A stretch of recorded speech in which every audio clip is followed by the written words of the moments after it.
My story is from a long time ago. The time when I was going to school, I was 8 years old and going to school in India. My school was a little 5-room school with a large veranda, a big yard, and woods behind it. I liked my school. I skipped off to school every morning to meet my friends and to start my day.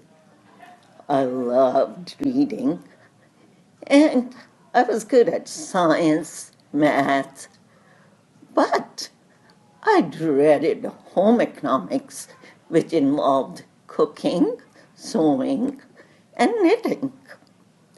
Now, this was the cooking day, but I was glad I had chosen to make halwa, a delicious pudding-like dessert that I had seen my mom make several times at home.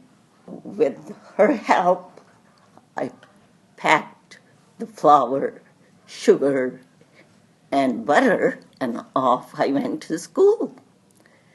Our cooking stations were set up outside on the veranda, which was often the case when there were warm, sunny winter days. I managed to light the stove, set the pot to make the sugar syrup. After that, I put the wok on and started frying the flour in butter.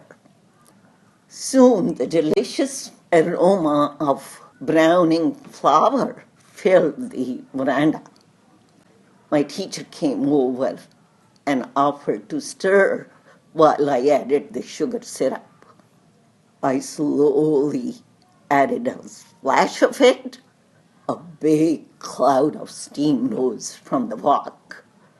The heat from the steam made me back away. No, no, add all of it at once. I tried again. The steam made me back away. My teacher quickly grabbed the pot with her other hand, added all the syrup in. The flour cooled a little. It stopped steaming and spluttering. Soon, with her vigorous stirring, halwa was ready. Her quick action that day saved us both from bad burns